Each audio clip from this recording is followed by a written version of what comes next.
മരങ്ങൾ കൊണ്ട് ഇടതൂർന്ന ഒരു കാട്, പച്ചപ്പിൽ മുങ്ങിയ വനാന്തരം, തണുത്ത ഇളംകാറ്റ് തഴുകി ഉണർത്തുന്നത് മരച്ചില്ലകളുടെ നിശബ്ദ സംഗീതം. ഇത് ജപ്പാനിലെ ഓക്കിഗഹാര വനം. ഓക്കിഗഹാരയെ തേടിയെത്തുന്നവർ ഏറെയാണ്. എന്നാൽ ഇവിടെ എത്തുന്നവർക്ക് ഒരു തിരിച്ചുപോക്കില്ല. സ്വന്തം മരണത്തെ തേടി മാത്രമാണ് ഇവിടേക്ക് മനുഷ്യർ എത്തുന്നത്. ജീവിതം നമ്മുടെ മാതാപിതാക്കൾ നമുക്ക് നൽകിയ ഒരു വിലപ്പെട്ട സമ്മാനമാണ്. നമുക്ക് ഒരിക്കൽ കൂടി നിശബ്ദമായി നമ്മുടെ മാതാപിതാക്കളെയും സഹോദരങ്ങളെയും മക്കളെയും കുറിച്ച് ചിന്തിക്കാം. ഇത് ഓക്കിഗഹാരയിലെ മുന്നറിയിപ്പ് ബോർഡിലെ വാചകങ്ങളാണ്. നിഗൂഢതകൾ നിറഞ്ഞ മരണത്തിന്റെ ഗന്ധം പരക്കുന്ന കാട്, അതാണ് ഓക്കിഗഹാര.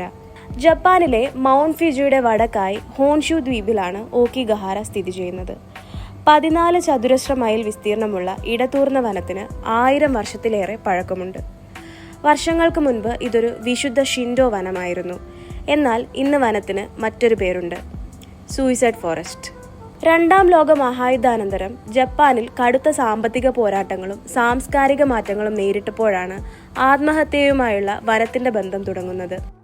1960ന്റെ തുടക്കത്തിൽ ആത്മഹത്യാ കേന്ദ്രമെന്ന നിലയിൽ ഇവിടം കുപ്രസിദ്ധി നേടി. 1950 മുതൽ 500-ലധികം മൃതദേഹങ്ങൾ വനമേഖലയിൽ നിന്നും കണ്ടെടുക്കപ്പെട്ടു. പ്രതിവർഷം ശരാശരി 30 മുതൽ 50 ആത്മഹത്യകൾ വരെ ഇവിടെ റിപ്പോർട്ട് ചെയ്യപ്പെടാറുണ്ട്. മാർച്ചാണ് ഏറ്റവും കൂടുതൽ മരണം രേഖപ്പെടുത്തുന്ന മാസം.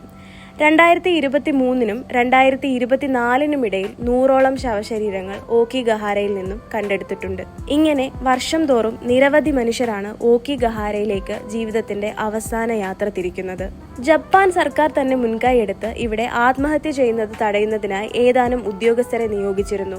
വനത്തിലേക്കുള്ള പല പ്രവേശന കവാടങ്ങളും പോലീസ് അടച്ചിട്ടുണ്ടെങ്കിലും ആത്മഹത്യ ചെയ്യേണ്ടവർ പല വഴികളും കണ്ടെത്തി ഇപ്പോഴും ഇവിടേക്ക് എത്തുന്നത് പതിവാണ്. ഓക്കിഗഹാരയിലെ പല സ്ഥലങ്ങളിലായി ആത്മഹത്യക്കെതിരെ മുന്നറിയിപ്പ് നൽകുന്ന ബോർഡുകൾ സ്ഥാപിച്ചിട്ടുണ്ട്. കാര്യം ഇങ്ങനെയൊക്കെ ആണെങ്കിലും ഇവിടെ ആത്മഹത്യ ചെയ്യാൻ എത്തുന്നവരുടെ എണ്ണമൊന്നും കുറഞ്ഞിട്ടില്ല എന്നതാണ് സത്യം.